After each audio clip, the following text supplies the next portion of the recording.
ons bymekaar is om die genade van God te kan vier met 'n nagmaalsoggens en so. Goeiemôre, ek wil daarom julle ken nie almal van Cathy, dit is Boetie en Sissie wat hier staan en so Cathy is die oudste, hulle is kak, en natuurlik die direk verkeerde het, wat saam met ons gaan sing. Kom ons maak hier vanaand groot met die volgende liedere. Dis aanbiddingsliedere, dis toetredingsliedere, dis nie alles lofprys nie. Ons kom in die regte stemming om voor God te kom met die gebruik van die nagmaal.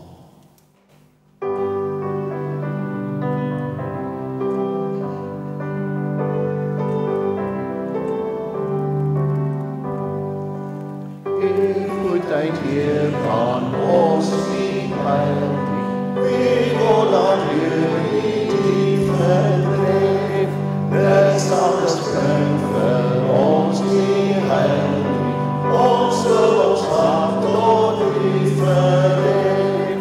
Alleen ons dank en Heere, wie wat ons in die liefde lei, wie sal ons nooit vergeet die Heere, wie wil ons in die waarheid bly.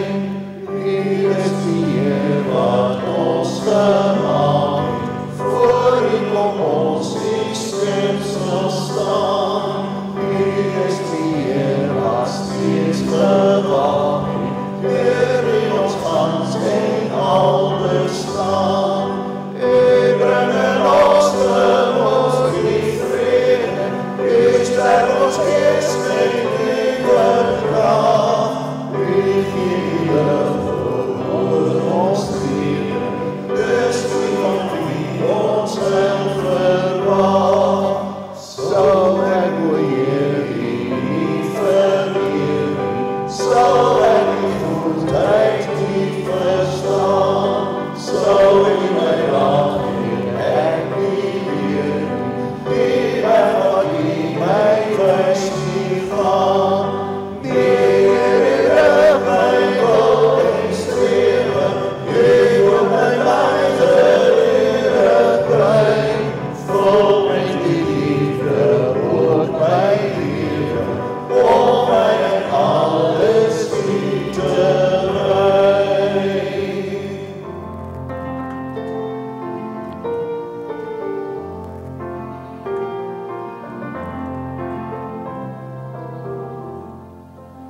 Heer aan die Vader wat alles gemaak het, Heer aan die Seun, ons verlosser en vriend, Heer aan die Gees wat ons lei in die waarheid, aan God die Here ons lof en ons dien. Heer aan God, die Heer van alle Here, woon ook in ons weer sy woord en sy Gees. Gee ons die liefde, geloof en vertroue, om die gehoorzame kinders te wees.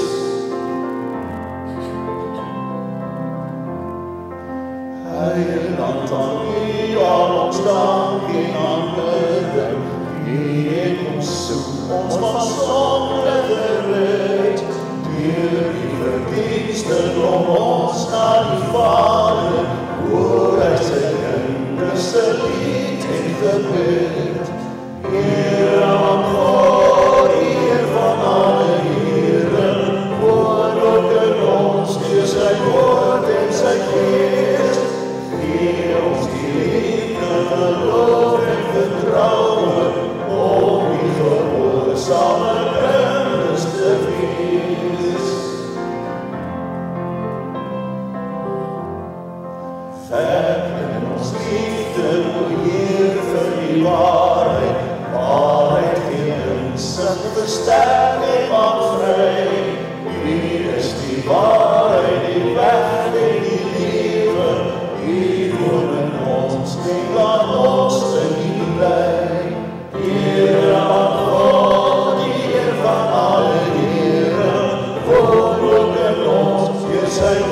wat heel die skepping onderhou. Die son en reën, ons ontvang die seën, heel die skepping wend om die troon. Jesus, ons Heer,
Ek weet nie of u dit ook vanmôre so beleef nie, maar is of 'n mens by 'n fontein kom sit en net kom drink uit die water van hierdie wonderlike liedere wat die Here so aanbid. Mag dit ook vanmôre vir u so 'n wonderlike ervaring wees.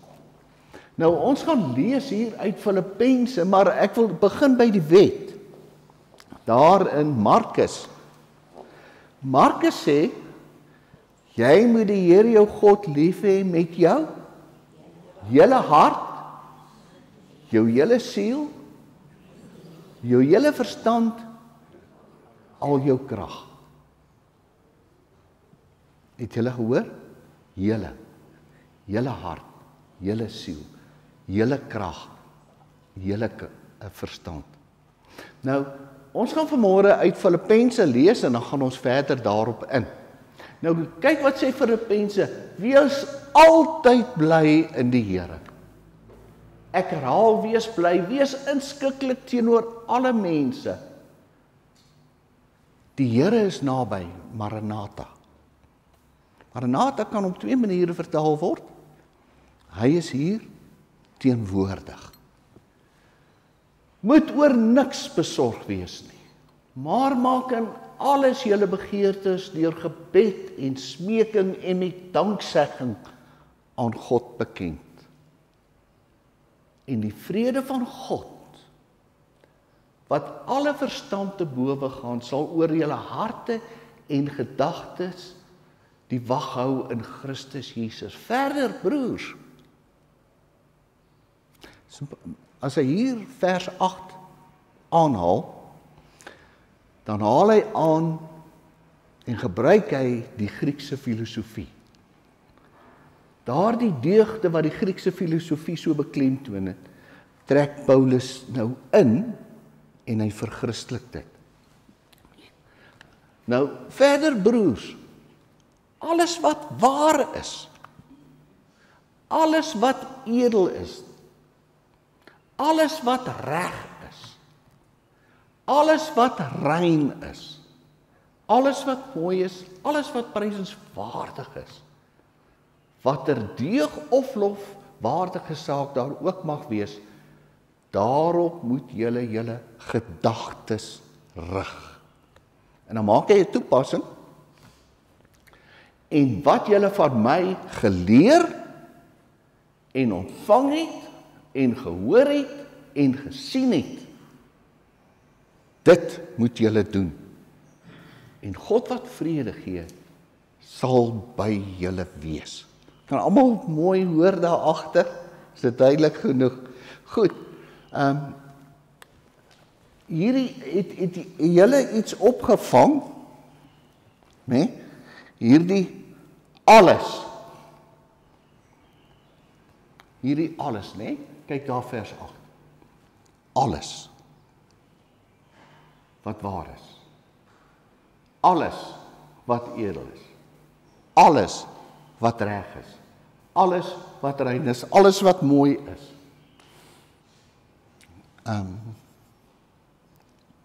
Hoe het julle gesê by die wet?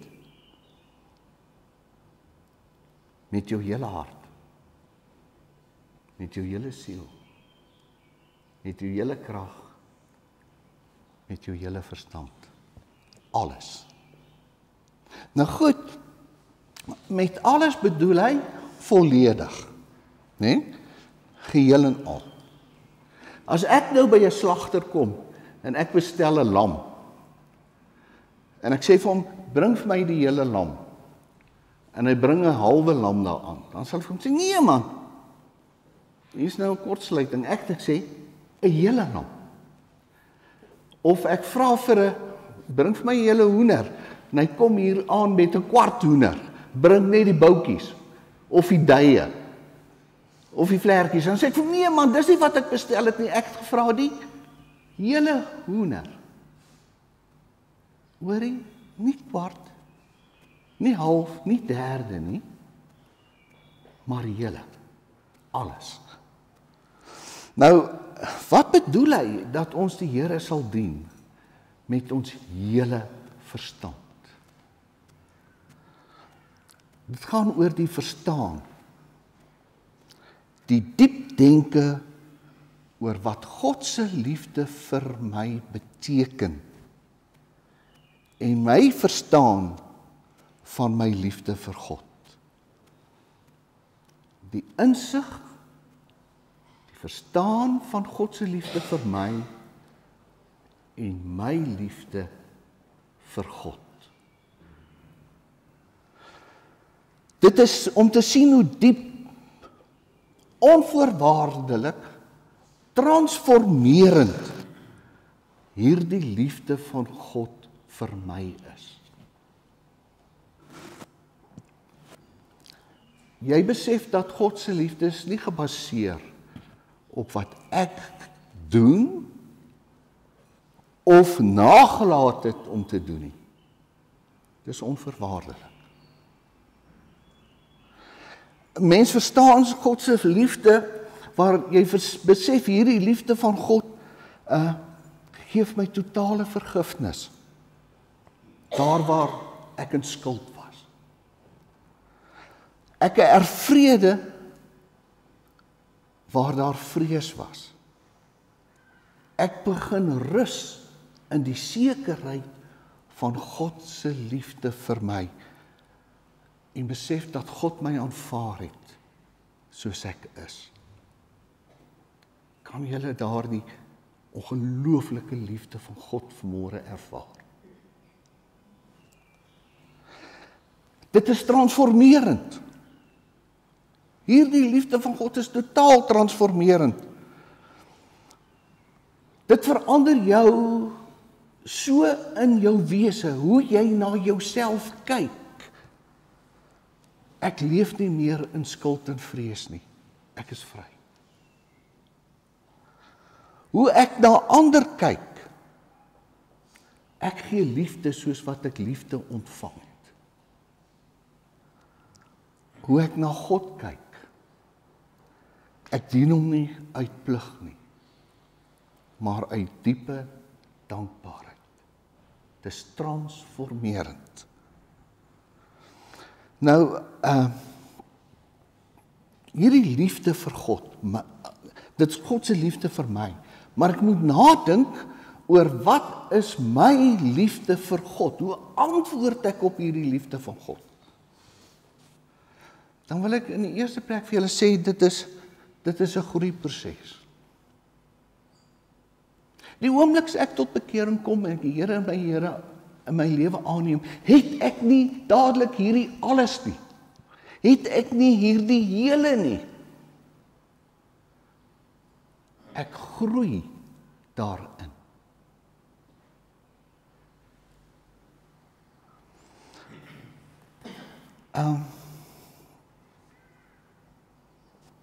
Een mens verstaan dit, as jy hierdie groei in jou denke eers regtig begin verstaan. Toe ons donderdag Bybelstudie gedoen het, het ons gedoen oor Hebreërs 6. Hierdie mense wat die liefde van God ervaar het, wat die teenwoordigheid van God ervaar het, wat die genade en die geskenke van God aanvaar het, wat afvallig geword het. En nou vra jy, hoe is dit, dat mense wat al hierdie gawes en liefde en goed van God ervaar het, dan nou afvallig word? Maar dit is 'n probleem. Dis nie net 'n probleem wat Hebreërs gemeente ervaar het nie. Dit is 'n probleem wat die vroeë kerk ervaar het. Hierdie afvalligheid, hierdie lauwheid, hierdie uitklim uit God se hand uit. Hier waar jy God afdank en jy vir God sê, ek volg nie meer nie. Hy sê, weet jy, hoekom gebeur dit? Hoekom gebeur dit dat mense lauwheid en koudheid en afvalligheid en wegdrywe van God ervaar? Kom ons gee net 'n hoofstukkie terug. Hebreërs 5 vers 11. Hy sê, as jy daaroor na wil dink, moet jy daar begin. In verband hiermee het ons baie te sê wat moeilik is om aan julle te verduidelik, sê hy 5 vers 11. Aangesien julle so traag is om te leer. Alhoewel julle teen hierdie tyd selfonderrig te behoort te gee, is julle nog geestelik babas. Traagheid, wat bedoel hy met hierdie traagheid? Hy bedoel hiermee, dit kan ook met leertraagheid of denkluiheid vertaal word.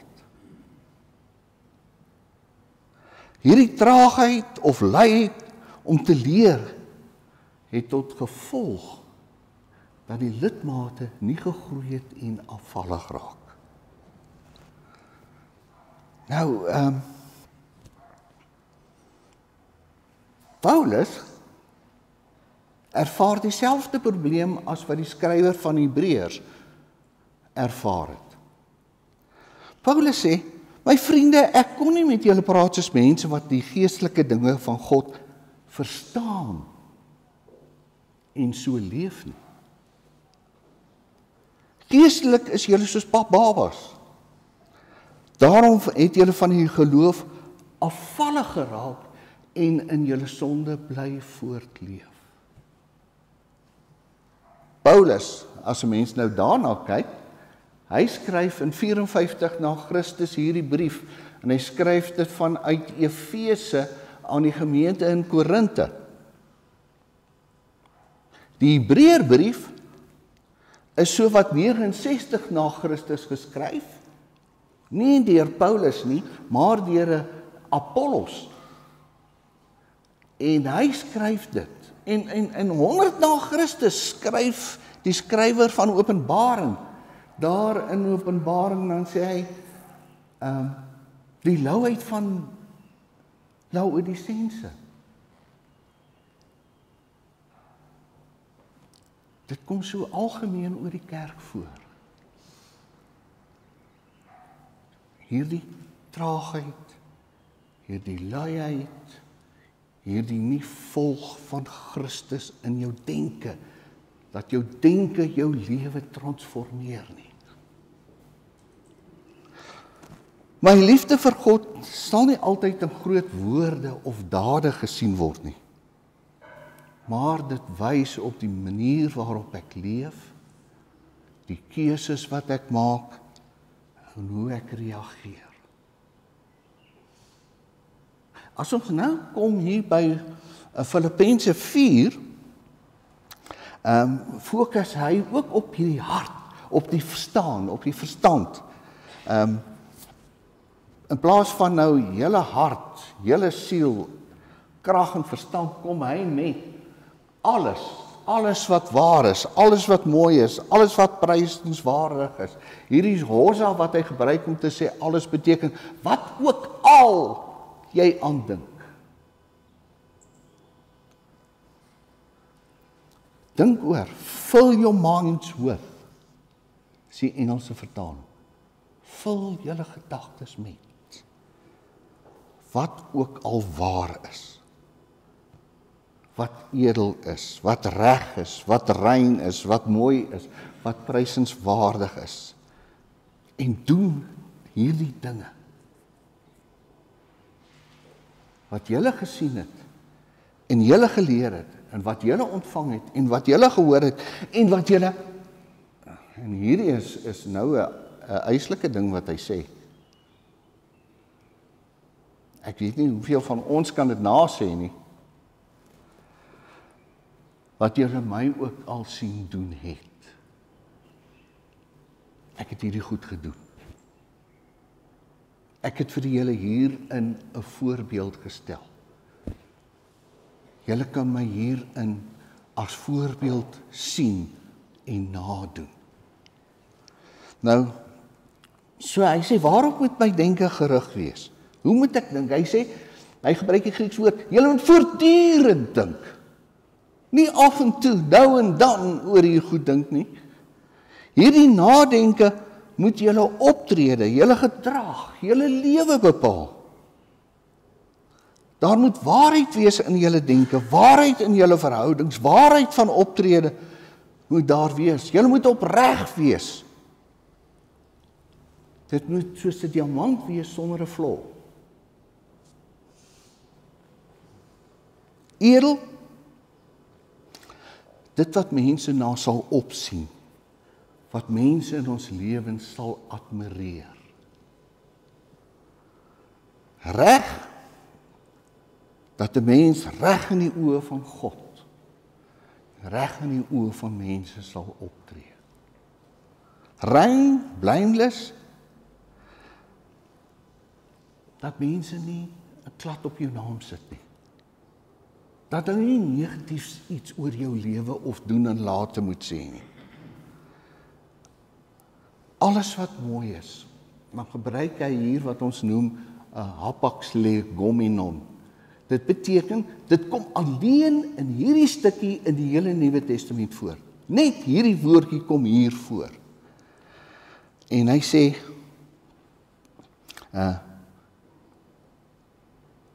dat jy so sal leef, dat jy 'n minsame persoonlikheid sal hê. Dat mense by jou sal wil wees. Dat jy nie mense met jou gedrag en jou optrede en jou woorde en jou dade sal afstoot en hulle draai om jou sal loop nie. Maar mense regtig in jou teenwoordigheid wil wees. En prysenswaardig, dit is so ook 'n hapax legomenon, dit kom ook net hier voor. En mense wat net mooi kan dink oor jou. Mense wat dit wat jy doen en sê, nie iets slegs oor kan sê nie.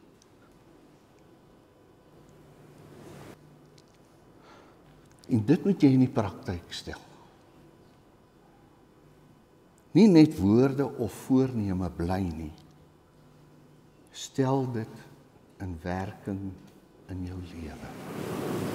Wat julle my ook sien doen het, doen dit ook so. Nou, as 'n mens nou hieroor nadink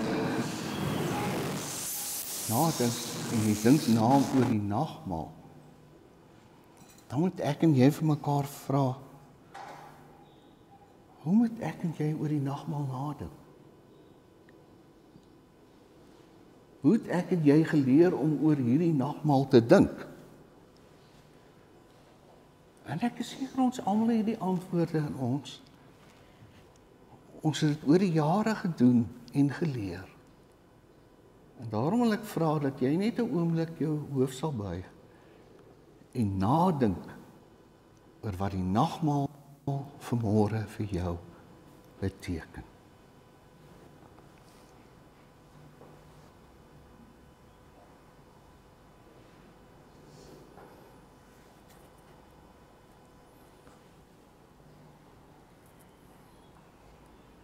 Sê vir die Here vanmôre wat die nagmaal vir jou beteken.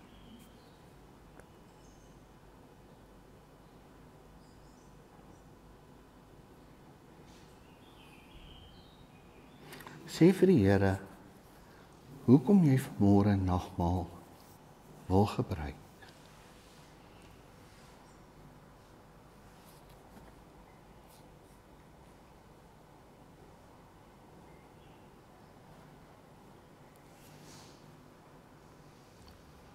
Vertel vir die Here vanmôre hoe hierdie nagmaal transformerend, veranderend in jou lewe gewerk het.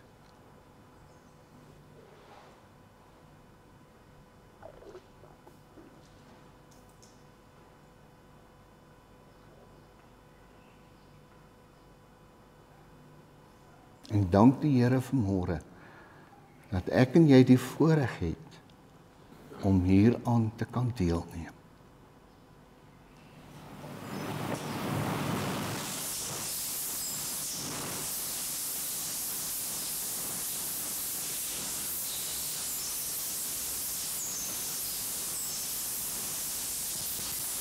Nogmaals ook die plek waar ons dink aan die wat vanmôre nie hier kan wees nie. Ons dink aan Mercia, 'n ernstige beroerte aanval gehad het. Sy lê nie intensief in Pretoria Oos Hospitaal. Dink vanmôre aan Gerard, wat 'n groot hartomleiding en pasaangeer ontvang het. Hy lê in die hospitaal Wilgers. Dink ook aan hulle, ons dink aan ander. Dis 'n geleentheid waar ons vanmôre mekaar aan die Here opdra.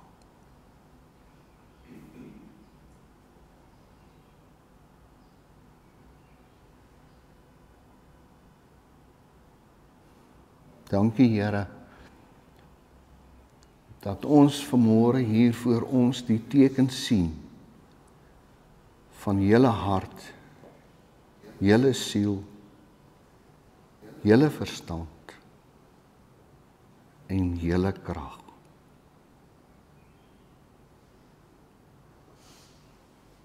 En dankie dat ons vanmôre op hierdie tafel sien alles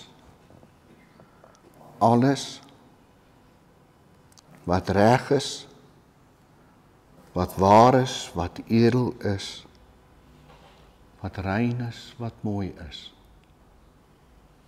hier voor ons oë sigbaar.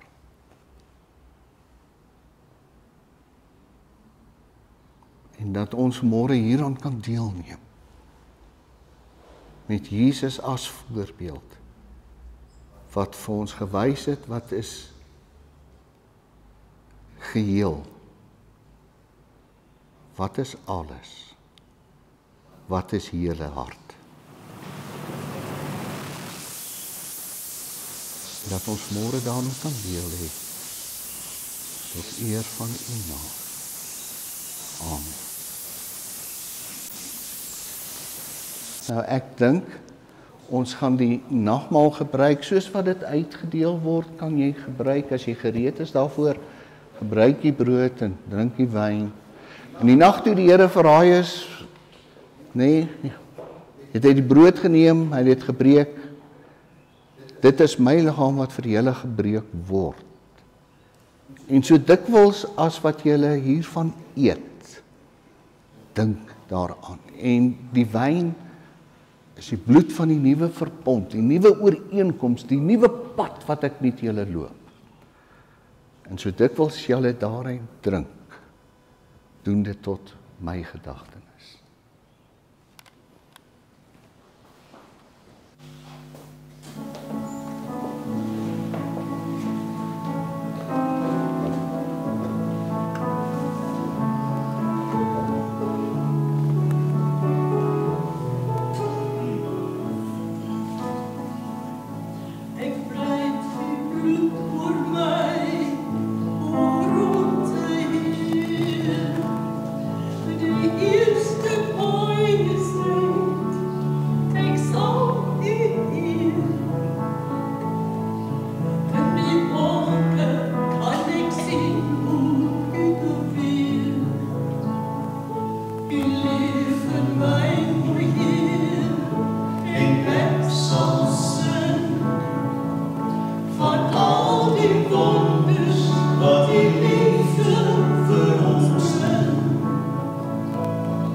Almal brood en wyn gekry?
Here, ons sê vir U baie dankie dat ons vanmôre by hierdie fontein kon kom sit. Dat ons daaruit kon drink. Dat ons so oorweldig is deur die besef van U liefde en ons liefde vir U. Dankie vir die tafel wat so duidelik tot ons gespreek het vanmôre. Ons loof en ons aaneer U. Aan U kom toe al die lof, al die eer, al die aanbidding tot in ewigheid. Amen. Ek kry nou toe ek so sit die prentjie van iemand wat is 'n slaaf in kettinge was. En daai kettinge word daar vir hom gesê jy's vry. Ek kan gaan. Ek dink nie as ek was sou ek nie huis toe gestap het. Ek sou gespring en gedans en gejuig. En eintlik is dit wat nagmaal doen. Ons kom half boeie af, die voetboeie is af, die kettinge is gebreek. Soos ons nou gaan sing dan ek dink dit moet voortduur vir die volgende tyd tot ons weer nagmaal kan gebruik, dat ons vol lof en aanbidding vir die Here sal wees. En hierdie liedere wat ons nou gaan sing, ons harte sal wees elke dag as ons in die lewe dink.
Ons aanbidding, o Vader.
Ons ontvang die seën van die Here en dan gaan ons daar 'n bietjie saam koffie drink en ietsie saam geniet.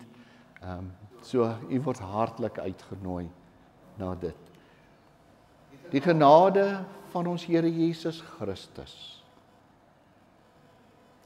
die liefde van God ons Vader, die bystand en die troos van sy Gees, gaan saam met elkeen van ons. Amen.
U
en vervulling